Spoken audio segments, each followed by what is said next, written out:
దేవుని పరిశుద్ధ నామమునకు ఘనత మహిమ ప్రభావములు కలుగునుగాక. హల్లెలూయా. మరొకసారి ఈ అనుదిన బైబిల్ ధ్యానములకు మీ అందరినీ మన రక్షకుడు ప్రభు అయిన యేసు క్రీస్తుల వారి పరిశుద్ధ నామములో ప్రేమతో ఆహ్వానిస్తున్నాను. ప్రియులారా, పెంతెకోస్తు పండగ దినాన పరిశుద్ధాత్మ దేవుని ఆగమనమును గురించి మనము ధ్యానిస్తూ ఉన్నాం. యేసు క్రీస్తు ప్రభుల వారు పునరుత్థానుడై సజీవుడిగా తను తాను 40 దినముల వరకు శిష్యులకు ప్రత్యక్షపరచుకొని 50వ దినమున 40వ దినమున ఆయన ఆరోహణమై వెళ్ళిపోయాడు. మరి వెళ్ళిపోతూ ఆయన శిష్యులకు ఆజ్ఞ ఇచ్చాడు, మీరు యెరూషలేము నుంచి వెళ్ళక నా వలన వినిన తండ్రి అయిన దేవుని యొక్క పరిశుద్ధాత్మ వరము, పరిశుద్ధాత్మ మరి శక్తిని పొందుకొనడానికి, బాప్తిస్మాన్ని పొందుకొనడానికి యెరూషలేములో నిలిచి ఉండండి అని ఆయన వారికి ఆజ్ఞ ఇచ్చి ఆ వాగ్దానాన్ని గురించి ఆయన వారికి బోధించి ఆయన వెళ్ళిపోయాడు. 40వ దినమున ఆయన ఆరోహణమై వెళ్ళిపోయాడు. అయితే పెంతెకోస్తు పండుగ దినాన అనగా 50వ దినాన మరి పరిశుద్ధాత్మ దేవుడు అవరోహణమై ఆయన భూమిపైకి దిగి వచ్చాడు. క్రీస్తు ప్రభుల వారు తండ్రి అయిన దేవుని సింహాసనము పైన, సింహాసనపు కుడివైపున ఆసీనుడై ఉండటానికి క్రీస్తు ప్రభుల వారు భూలోకాన్ని విడిచి ఆరోహణమై ఆయన పరలోకానికి వెళ్ళిపోతే, పరలోకము నుండి పెంతెకోస్తు పండుగ దినాన పరిశుద్ధాత్మ దేవుడు మనతో ఉండడానికి పరలోకము నుంచి అవరోహణము చెంది అనగా దిగివచ్చి సంఘము పైన, ఆ సంఘముతో కలిసి ఆయన నిత్యము సహవాసము చేస్తూ ఉన్నాడు. ఎప్పుడైతే ఆ పరిశుద్ధాత్మ దేవుని శక్తిని వారు పొందుకున్నారో, ఆ పరిశుద్ధాత్మ దేవుని మరి బలమును వారు పొందుకున్నారో, ఆ యెరూషలేములో కూడి వచ్చిన శిష్యులు మరి గొప్ప శబ్దముతో దేవుని గొప్ప కార్యములను వారు వివరిస్తూ ఉన్నారు. అయితే అక్కడ జరిగినటువంటి సంఘటన దేనిని సూచిస్తూ ఉంది అంటే, ప్రియులారా, మొదటి నిబంధనలో దేవుడు తన ధర్మశాస్త్రాన్ని అనుగ్రహించాడు. మొదటి నిబంధన సీనాయి పర్వతము మీద దేవుడు అగ్నితో దిగివచ్చి, అగ్ని మేఘము వలె ఆయన దిగివచ్చి మరి మోషేతో మాట్లాడి ధర్మశాస్త్రాన్ని అనుగ్రహించాడు. అది మనకు మొదటి నిబంధనగా ఉంటూ ఉన్నది. అయితే ఈ 2వ నిబంధన, నూతన నిబంధన, క్రీస్తు ప్రభుల వారి పరిశుద్ధ రక్తము చిందించి మరి నెలకొల్పబడినటువంటి ఈ నూతన నిబంధన పరిశుద్ధాత్మ దేవుని గుర్తు ద్వారా, ముద్ర ద్వారా మనకు మరి ఆరంభించబడిందని చెప్పుకోవచ్చు. పెంతెకోస్తు పండుగ దినాన మరి పరిశుద్ధాత్మ దేవుడు సంఘముపైకి దిగివచ్చి క్రీస్తు ప్రభుల వారి స్వరక్తమిచ్చి సంపాదించినటువంటి సంఘమునకు మరి ఆయన ఒక ముద్రగా, ఒక సంచకరువుగా ఆయన ఈ లోకంలోనికి దిగివచ్చాడు. ఆ దినము సంఘము స్థాపించబడినటువంటి దినము, నూతన నిబంధన స్థాపించబడినటువంటి దినము. హల్లెలూయా. సంఘము ఆవిర్భవించినటువంటి దినము. అయితే ఆ వాగ్దానాన్ని గురించి దేవుడు ఎన్నో మార్లు తన ప్రవక్తల ద్వారా పాత నిబంధన గ్రంథంలో మనకందరికీ ఆయన వివరించాడు. ఇక్కడ యోవేలు గ్రంథము 2వ అధ్యాయం, ఆ యెరూషలేములో ఆ శిష్యులందరూ పరిశుద్ధాత్మను పొందుకొని మరి ఏక మనస్సుతో గొప్ప శబ్దంతో అన్య భాషలు మాట్లాడుతూ దేవుని కార్యములను వారు వివరిస్తూ ఉన్నప్పుడు అక్కడున్న వారందరూ విభ్రాంతి నొంది ఎటు తోచక ఇదేమగునో అని ఒకరితో ఒకడు చెప్పుకొనిరి. కొందరైతే వీరు క్రొత్త మద్యముతో నిండి ఉన్నారని అపహాస్యము చేసిరి.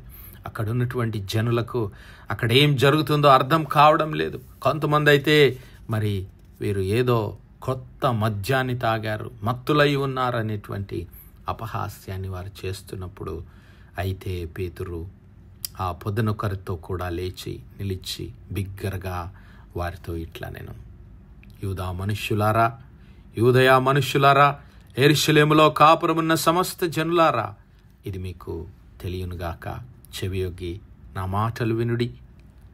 మీరు ఊహించినట్లు వీరు మత్తులు కారు, ప్రొద్దు పొడిచి జామైనా కాలేదు. యోవేలు ప్రవక్త ద్వారా చెప్పబడిన సంగతి ఇదే, ఏమనగా అంత్య దినములయందు నేను మనుష్యులందరి మీద నా ఆత్మను కృమ్మరించెదను. మీ కుమారులు మీ కుమార్తెలు ప్రవచించెదరు, మీ యవ్వనులకు దర్శనము కలుగును, మీ వృద్ధులు కలలు కందురు. ఆ దినములలో నా దాసుల మీదను నా దాసురాండ్ర మీదను నా ఆత్మను కృమ్మరించెదను. హల్లెలూయా. దేవుడు వాగ్దానం చేశాడు. ఆ దినములలో అంత్య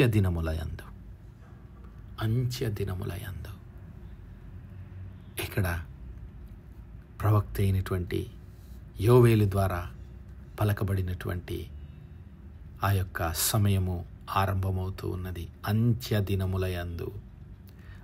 దినములలో నీవు నేను ఉన్నామని మరచిపోవద్దు. నీవు నేను క్రీస్తు ప్రభుల వారి రాకడ యొక్క అంత్య దినములలో ఉంటూ ఉన్నాము. మరి అంత్య దినములలో దేవుడు మనుషులందరి మీద తన ఆత్మను కృమ్మరిస్తానన్నాడు. మనుషులందరూ అనగా ఆయన నామమందు విశ్వాసముంచినటువంటి వారు. ఇక్కడ యూదుడని, గ్రీసు దేశస్థుడని, మరి స్త్రీ పురుషుడని భేదం లేదు, చిన్నలు పెద్దలు అనేటువంటి భేదం లేదు. మనుషులందరి మీద ఎంతమంది అయితే యేసు క్రీస్తు ప్రభుల వారిని తమ స్వంత రక్షకుడుగా అంగీకరించి ఆయన మన పాపముల నిమిత్తం కలువరి శిలువలో మరణించాడు, ఆయన పాతిపెట్టబడ్డాడు, లేఖనముల ప్రకారం 3వ దినాన మరణాన్ని జయించి పునరుత్థానుడుగా తిరిగి లేచాడని ఎంతమంది అయితే ఆయన నామమందు విశ్వాసం ఉంచుతారో వారందరూ దేవుని పరిశుద్ధాత్మను పొందుకోవడానికి అర్హులు. దేవుని ఆత్మ కొరకు ఆత్మను పొందుకోవడానికి వారు అర్హులు. పరిశుద్ధాత్మ దేవుడు వారి హృదయములలో నివసించడానికి ఆయన దిగి వస్తూ ఉన్నాడు. హల్లెలూయా. క్రీస్తు ప్రభుల వారు పరలోకానికి ఆరోహణమై వెళ్ళిపోయాడు. పరిశుద్ధాత్మ దేవుడు పరలోకము నుండి అవరోహణమై భూలోకానికి దిగివచ్చి సంఘముతో ఆయన నిత్యము సహవాసము చేస్తూ ఉన్నాడు. అందుకే యేసుక్రీస్తు ప్రభుల వారు తాను సిలువకు అప్పగింపబడక మునుపు ఆ విషయాన్ని ఆయన స్పష్టంగా తెలియజేశాడు. ఇదిగో నేను తండ్రిని వేడుకొందును, మీ యొద్ద ఎల్లప్పుడూ ఉండుటకై ఆయన వేరొక ఆదరణకర్తను, హల్లెలూయా, అనగా సత్యస్వరూపి అయిన ఆత్మను మీకు అనుగ్రహించును. ఆయన అనగా సత్యస్వరూపి అయిన ఆత్మ వచ్చినప్పుడు మిమ్మును సర్వసత్యములోనికి నడిపించును. హల్లెలూయా. ఆయన పరలోకము నుంచి ఆయన ఎందుకు అవరోహణమై భూలోకానికి దిగి వచ్చాడు అంటే, ఇదిగో నన్ను సర్వసత్యములోనికి నడిపించడానికి. ఇంకా ఇదిగో తండ్రి యొద్ద నుండి మీ యొద్దకు నేను పంపబోవు ఆదరణకర్త, హల్లెలూయా.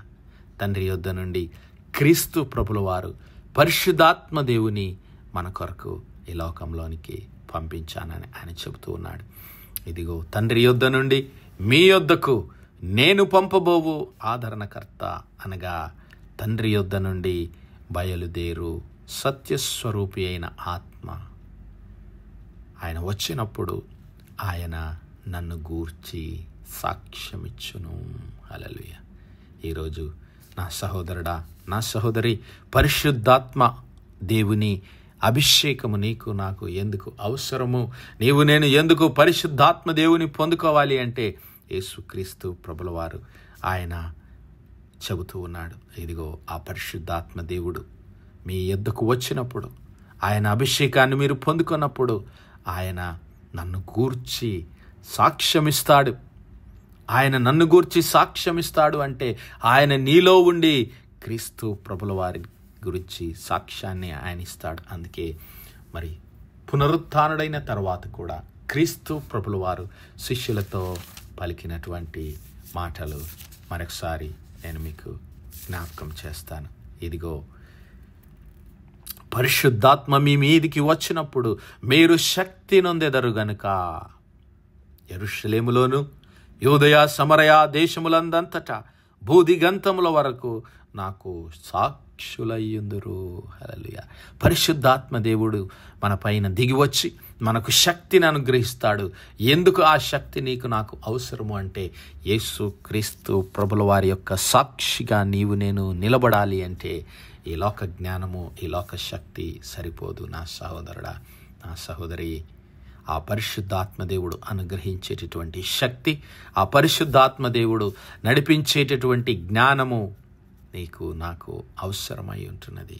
అందుకే సంఘమును నడిపించడానికి, సంఘమును క్రీస్తు ప్రభుల వారి సాక్షిగా నిలబెట్టడానికి యేసు క్రీస్తు ప్రభుల వారు తండ్రి అయిన దేవుని యొద్ద నుండి మరి ఆదరణకర్త అయినటువంటి ఆ పరిశుద్ధాత్మ దేవుని మన కొరకు పంపించాడు. పెంటెకోస్తు పండుగ దినాన ఆ పరిశుద్ధాత్మ దేవుడు ఆ యెరూషలేములో ఉన్నటువంటి ఆ యూదా జనులపైన, ఆ యొక్క శిష్యులపైన 11 శిష్యులు మరి అక్కడ ఉన్నారు. ఆ పరిశుద్ధాత్మ అభిషేకాన్ని, శక్తిని పొందుకొని భూదిగంతముల వరకు వారు సాక్షులుగా జీవించారు. మరి నీవు నేను కూడా ఆ పరిశుద్ధాత్మ దేవుని శక్తిని పొందుకొని, పరిశుద్ధాత్మ దేవుని అభిషేకాన్ని పొందుకొని యేసు క్రీస్తు ప్రభుల వారి సాక్షులుగా భూదిగంతంలో మట్టుకు జీవించడానికి దేవుడు తన పరిశుద్ధాత్మను మనందరికీ అనుగ్రహించును గాక. ఆమేన్, ఆమేన్, ఆమేన్. ప్రార్థించుకుందాం. హల్లెలూయా, హల్లెలూయా, హల్లెలూయా, హల్లెలూయా. స్తోత్రము, స్తోత్రము, స్తోత్రము, స్తోత్రములు తండ్రి. అత్యంత కృపాభరితుడువు, అత్యున్నత సింహాసనంపై ఆసీనుడవైన మా ప్రియ పరలోకపు తండ్రి, జీవము కలిగిన మా దేవ, సైన్యములకు అధిపతి వగు మా యెహోవా తండ్రి, కృపా కనికరములు గల మా ప్రభువా, సూర్యోదయం మొదలుకొని ఇంత మట్టుకు మా తండ్రి మీ చల్లరెక్కల నీడను భద్రపరిచి అయ్యా మరొకసారి మీ ప్రియ కుమారుడు మా ప్రభువైన యేసు క్రీస్తుల వారి పరిశుద్ధ నామములో దేవా మీ కృపా సింహాసనం యొద్ద ప్రార్థించడానికి సజీవ లెక్కలుంచిన దేవా మీకు స్తుతులు, స్తోత్రాలు తండ్రి.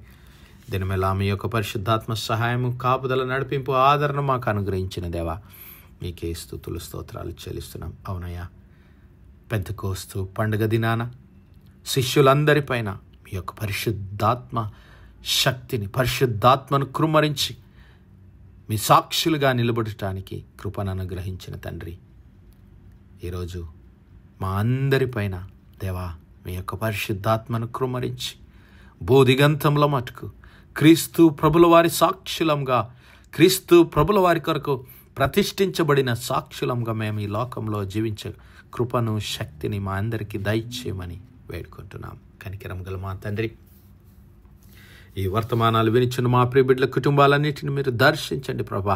మీ యొక్క పరిశుద్ధాత్మ కృమ్మరింపును మా కుటుంబాలన్నిటిలో దయచేయమని వేడుకుంటున్నాం. ప్రత్యేకంగా మా తండ్రి, మా యవ్వన బిడ్డలను మీరు దర్శించండి నాయన. మీ యొక్క పరిశుద్ధాత్మ శక్తి చేత బిడ్డలను నింపి మీ కొరకు బలమైన సాధనాలుగా, మహిమగల సాధనాలుగా బిడ్డలను నిలబెట్టుకోమని వేడుకుంటున్నాం. కృపగల దేవా, అనారోగ్యంగా ఉన్నటువంటి బిడ్డలను మీరు జ్ఞాపకం చేసుకునండి ప్రభా. ఆసుపత్రి పడకల మీద ఉన్నటువంటి బిడ్డలను యేసయ్యా మీ గాయపడిన హస్తము చేత ముట్టి సంపూర్ణ స్వస్థత, ఆరోగ్యం, బలమును దయచేయమని వేడుకుంటున్నాం. కృపగల దేవా, దేశ విదేశాల్లో ఉద్యోగాల నిమిత్తం, చదువుల నిమిత్తం, వ్యాపారాల నిమిత్తం ఉన్న మా ప్రియ కుటుంబాలన్నింటినీ మీ కృపలో భద్రపరచండి. మీ సేవ జరిగిస్తున్నటువంటి మీ దాసులపైన మీ పరిశుద్ధాత్మను కృమ్మరించి మీ నామానికి మహిమ, ఘనత, ప్రభావాలు ఆరోపించుకోమని మా ప్రభును, మీ ప్రియ కుమారుడు, మా రక్షకుడైన యేసు క్రీస్తుల వారి పరిశుద్ధ నామమున ప్రార్థించి వేడుకుంటున్నాం మా పరలోకపు తండ్రి. Amen, amen, amen. God bless you all. Praise the Lord. Shalom.